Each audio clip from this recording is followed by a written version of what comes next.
이번 시간에는 직업군인으로서 갖춰야 할 특성에 대해서 살펴보도록 하겠습니다. 자, 우리가 직업군인의 특성이란 개인 윤리를 바탕으로 각자가 직업에 종사하는 과정에서 요구되는 특수한 그런 윤리 규범이 다 존재하게 되어 있습니다. 그래서 기본적으로 직업 윤리도 개인 윤리의 어떻게 하면 연장선이라고 할 수가 있겠습니다. 우리가 개인 윤리 기본 덕목은 우리가 사랑이라든가 자비 등과 또 방법론상의 이념인 공동 발전의 추구, 또 장기적 상호 이익 등의 어떤 기본은 다 동일하다고 할 수가 있겠습니다.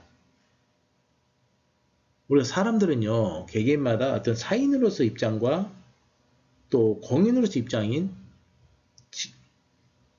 직업인으로서의 입장이 합해져 한 사람의 개인적 인격을 우리가 구성한다고 할 수가 있습니다. 군인은 어떤 공사의 구분, 동료 생사고를 같이 해야 할 전우의 이런 전문성, 책임감, 사회적 책임 등 군인으로서 윤리 확립을 통해 존경받는 군인으로서 인격을 완성하고 사회 발전에 기여해야 합니다. 그래서 고도화된 현대사에서 직업군인으로 갖춰야 할 윤리에는 이러한 하나의 사회적 시스템 전체의 관계를 규정하고 질서를 유지하는 공통적인 보편적 윤리가 존재하고요. 그러한 사회를 구성하는 개체로서 국가의 목적 달성에 노력하는 합법적 무력관리의 집단으로서 책임질 이런 특수윤리가 존재한다고 할 수가 있습니다. 그래서 지구군이 지켜야 할 윤리는 이러한 보편적 윤리와 특수윤리가 존재한다고 할 수가 있겠죠. 자, 일찍이 플라톤은 그 저서 국가론에서 직업을 중심으로 세 개의 계급으로 이렇게 구분을 해놨습니다. 그래서 이 세 계급에 맞는 각각의 덕을 부여를 했는데요. 국민들을 우리가 생산자로 이렇게 했고, 군인을 뭡니까? 전사, 그 다음에 정치가를 지배자, 이렇게 해서 3개 계급으로 나눴고요. 이 각각의 계급에 덕을 부여한 겁니다. 그래서 각자의 자기 신분의 이치에 따라서 즉 직분에 최선을 다하는 의미에서 이걸 덕이라고 이야기를 했습니다.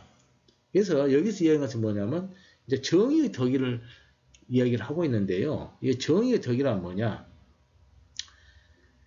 제각기 자기의 분수를 지키고 공연히 다른 영역을 침범하지 않는 것을 정의의 덕이라고 하였습니다. 만약에 이 세 계급이 서로 간섭을 한다거나 기능을 바꾸는 일은 나라에 대해서 크나큰 해가 되고 아주 나쁜 짓이라고 이야기를 했어요. 예를 들어서 전사인 군인이 정치에 관여를 하게 되고 정치가가 군인이 관련된 영역을 침범하게 되고 했을 때는 이것은 뭐냐?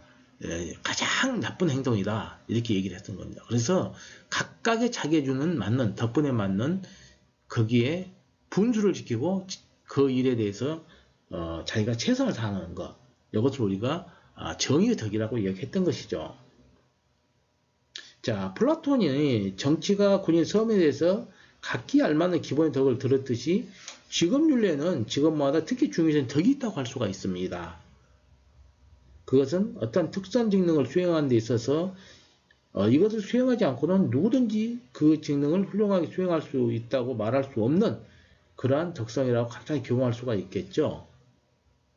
자, 예를 들어서 자, 공무는 일반 시민보다 청렴결백해야 되고 봉사정신이 더 강해야 되겠죠. 그리고 군인이나 경찰관은 일반 시민보다 더 용감해야 됩니다. 군인이나 경찰관이 일반 시민보다 더 비겁한 행동을 보인다면 그 직능을 훌륭하게 제대로 수행하겠다고 말할 수는 없겠죠. 안 그렇습니까? 그래서 원래 덕이란 말은 고대 힐랍 철학에 있어서는 각 사람이 자기의 신분과 이치에 따라, 즉 직분에 따라 최선을 다하는 것을 우리가 의미를 했습니다.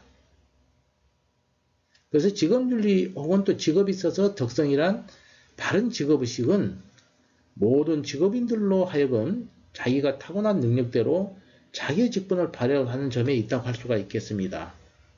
이런 맥락에서 우리는 우리의 직업을 보다 잘 수행하기 위해서 바른 적성과 함께 보다 철저한 직업의식이 필요하다고 하지 않겠습니까?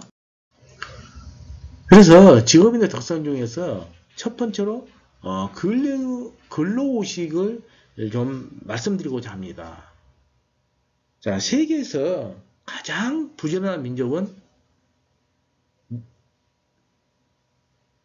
미국 사회에서 그렇다 합니다. 세계에서 가장 부지런한 민족을 유대인이라고 했대요. 유대인들. 유대인들이 가장 미국 사회에서 부지런한 민족이 됐는데 유대인들한테 물어봤더니 세계에서 가장 근검 전략하고 부지런한 민족은 누구냐 또 물어보니까 한국인이라고 이야기했다고 합니다. 자, 우리는 근대화 시기에 우리 대한민국 국민들은요, 근검 전략 또 정말 열심히 세계 각 곳곳에서 일을 하면서 오늘날과 같은 우리 이런 풍요로운 삶이 보장되는 이런 선진국을 대열에 들어설 수 있는 원동력이 됐던 겁니다. 얼마 전에 국제시장이라는 영화가 있었어요. 그 영화를 보면은 우리가 근대화 되어가는 과정을 잘 리얼하게 이렇게 표현을 해놓은 그런 영화인데 거기 보면은 우리 할아버지 부모 세대들이 얼마만큼 정말 잘 살아보세요. 그럼 그 하나만 가지고 근검 전략에서 노력해한 장면이 보이죠. 자, 그 당시 그 영화의 장면 보면은 독일 강부로 파독을 한다든가 또 간호사가 나오게 됩니다. 근데 그 당시는 일명 스카이를 나와도요, 직장에서 일할 일자리가 없어요. 공장이라든가 이런 기업이 없으니까 대학을 졸업해도 일할 자리가 없어요. 그래서 독일에 파병되는 인원을 500명을 선발하는데 약 4만 6천 명이 지원을 했다고 합니다. 그 지원자들이 누구냐? 다 대졸자들이에요. 대졸자들. 92대1 경쟁을 뚫고 독일 강부로 파견돼 간 겁니다.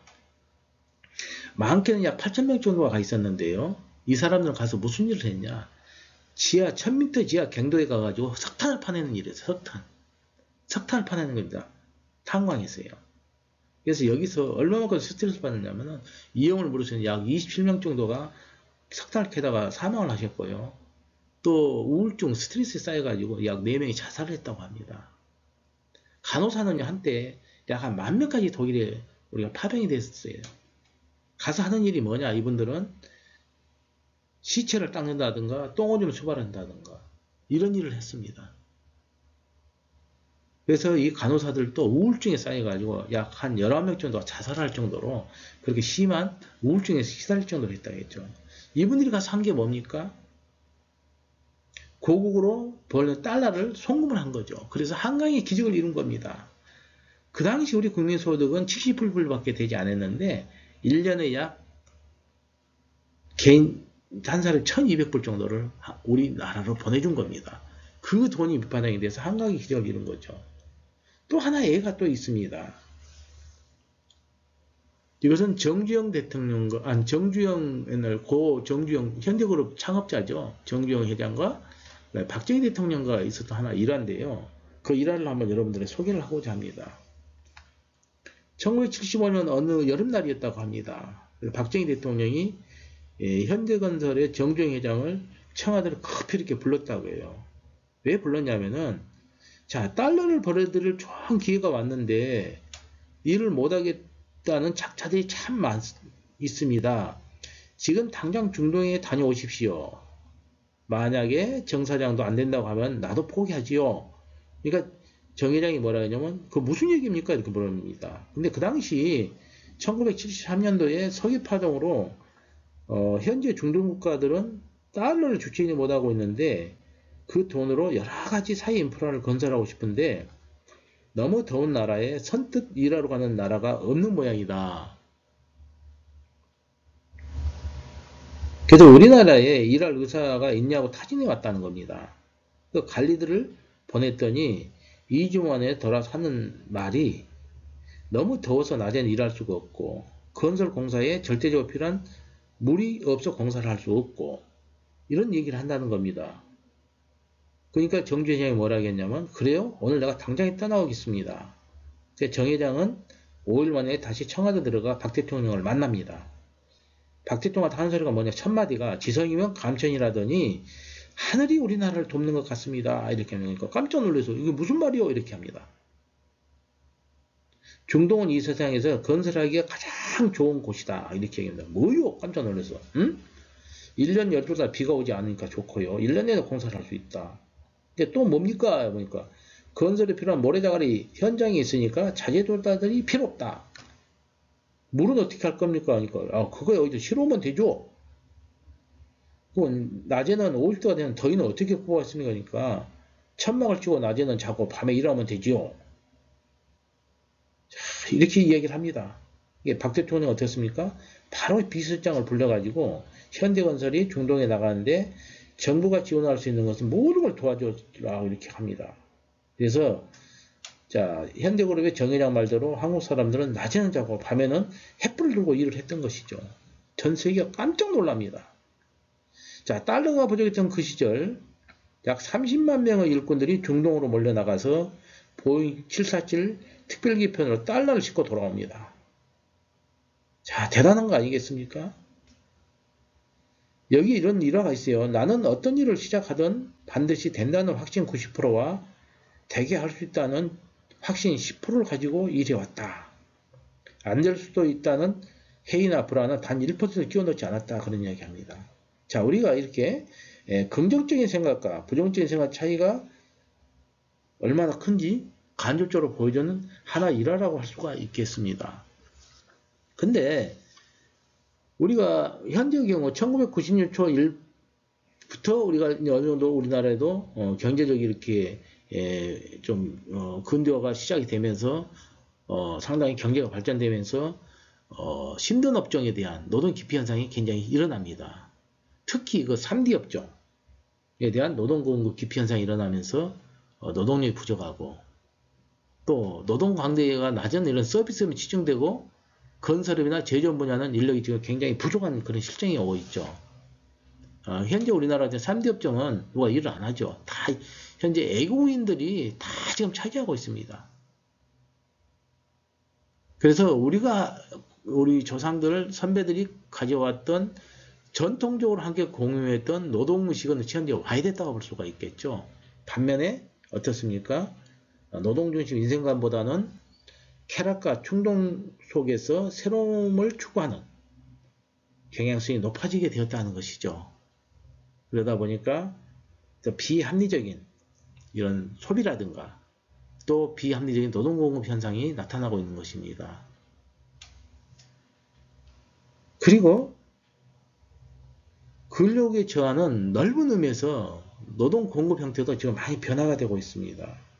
자, 현재 보면은 통상적으로 일보다 더 여가를 선호하려는 형태. 근로시간이 지금 많이 단축이 되어 있죠. 지금 주 52시간 근무죠. 주 52시간. 주 52시간도 근무시간이 많다 해가지고 시간을 좀 단축하려고 하는 노동계 또 일부 얘기들도 많이 들고 있는데 현재 주 52시간 근무로 지금 들어오면서 상당히 노동 강도가 많이 떨어진 상태죠. 그 다음에 또 힘든 업종에서 노동 기피 현상들이 일어나고 있는 상황, 이런 것들을 우리가 보면서 무엇보다도 빨리 우리가 어떻게 보면은 과거에 우리 조상들이 부지런했던 그런 것들을 우리가 빨리 극복할 수 있도록, 그래서 근로의식을 제고하는 건전한 노동을 재확립할 필요가 있다고 말씀드리고 싶습니다. 다음은 직업인으로 갖추어야 할 천직의식과 소명의식이라고 할 수가 있겠습니다. 우리가 직업은 인간에 있어서 매우 중요한 것이죠. 직업을 갖는 사람에게 직업은 단순한 노동이나 생계수단에 그치는 것이 아닙니다. 직업을 통해 우리가 사람들은 뭡니까? 자아를 실현하고 또 많은 사람과 인간관계를 맺으면서 또 사회도 참여하고요. 자신의 인격을 성숙해가면서 살아가고 있습니다. 이와 같이 개인에게 있어서 또 회사에 대해서 그리고 국가사회에 대해서 직업은 다 같이 중요한 것이기 때문에 옛날부터 우리는 뭡니까? 직업을 천직이라고 여기는 직업의식이 있어 왔습니다. 즉 직업은 그 개인에게 하늘이 정해진 직업이라고는 의식, 바로 이것이 천직의식이라는 겁니다. 물론 천직의식은 개인이 마음대로 자신의 직업을 선택할 수 없었던 전통사회에서는 더 강했다고 볼 수가 있겠죠. 그 이유는 전통사회에서는 직업을 자기 의지에 의해서 선택한다기보다는 거의 그 직업의 종사대로 운명 지어지는 것이기 때문에 하늘이 정해준 직업이라고 말할 수 있기 때문입니다. 그러나 현대사에 있어서 천직의식이란 옛날과 같은 운명론적인 천직의식으로서가 아니라 자신의 직업을 그만큼 소중히 여기고 자신의 직업에 최선을 다한다는 직업의식으로서 규정될 수밖에 없습니다.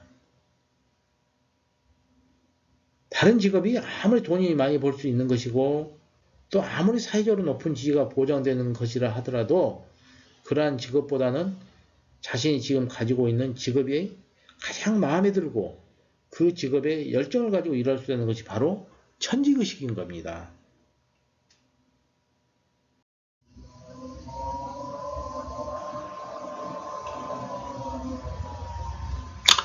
자, 이와는 반대로 좀 다른 성격이긴 하지만 서양에서는 종교개혁 이후에 직업에 대한 소명의식이 발달하게 되었습니다. 즉 자기 자신의 직업은 바로 하나님의 소명이라는 직업의식인 것이죠. 하나님의 소명이라는 직업의식. 그러니까 켈빈주의자들은 모든 사람은 특정한 직분을 하나님에게 부여받아 그 직업을 통해서 하나님의 영광을 드리면서 살도록 부르심을 받았다고 믿었던 것입니다. 하나님은 모든 사람에게 서로 다른 각각의 재능을 주시고 그 재능에 따라 여러 가지 직분을 정해 주시므로 모든 사람들은 자신의 직업에 최선을 다함으로써 하나님의 뜻을 이룬다고 가르쳤던 것이죠. 이와 같이 소명의식을 가지고 개신교도들은 자신의 직업에 온갖 정성을 다 기울였을 뿐만 아니라 항상 근면하고 성실하며 검역한 생활을 해 나갔던 것입니다. 우리들이 잘 알고 있는 청교도 정신이라는 것도 그 밑바닥에는 철저한 직업의 소명의식이 깔려있다고 할 수가 있습니다.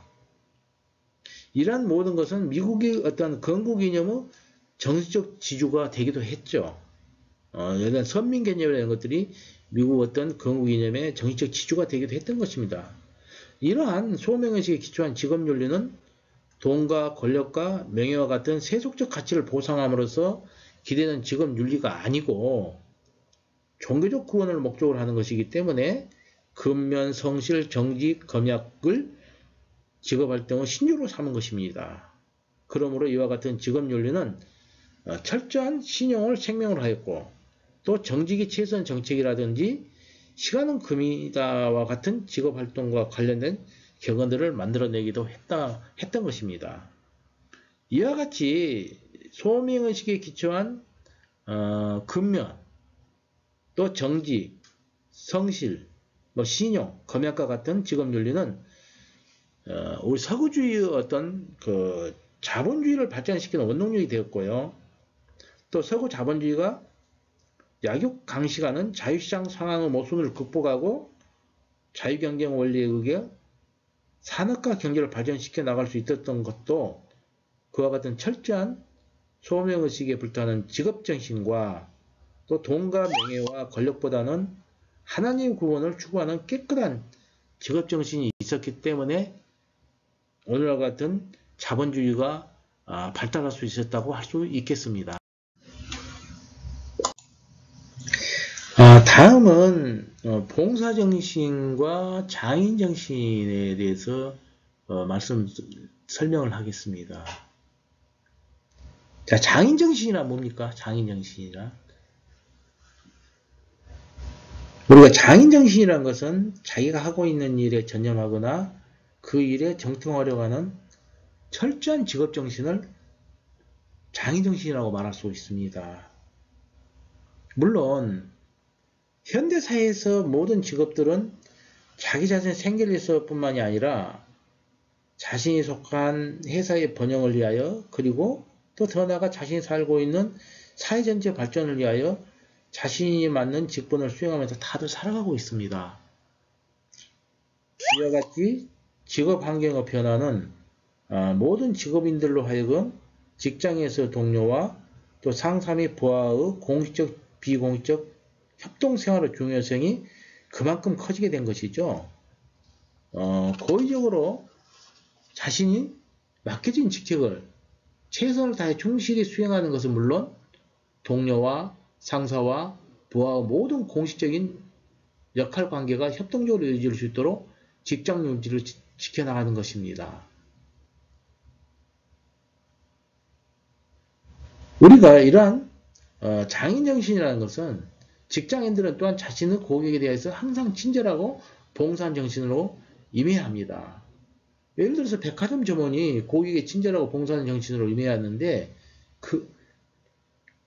그러한 일을 하지 않고 만약에 일을 하게 된다면 그것은 역행하는 일이 되겠죠. 백화점 점원이 고객에 친절하고 봉사하는 정신으로 자신의 직분을 수행할 때 그러한 점원과 고객 사이에는 명랑한 상거래가 이루어진 것이고 그러한 상거래는 자신이 속한 백화점이 번창하도록 해줄 뿐만 아니라 전체 사회를 명랑하게 해주기도 한 것입니다. 우리가 장인정신 역시 직업정신이 필요한 겁니다.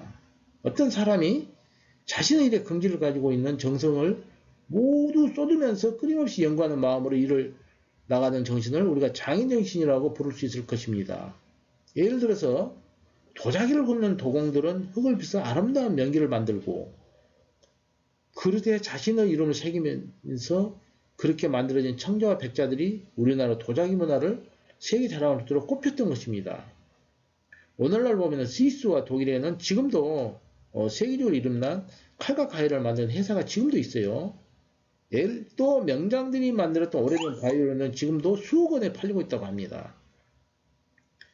자, 현대 산업 사회에서 기계에 의해 표준화된 상품을 대량 생산하기 때문에 옛날과 같은 장인들이 별로 필요 없게 되고 장인과 도제의 제도도 거의 사라져가고 있는 실정이죠. 그러나 장인들이 가지고 있었던 철저한 직업의식은 오늘날에도 소중한 것으로 여기지 않을 수가 없습니다.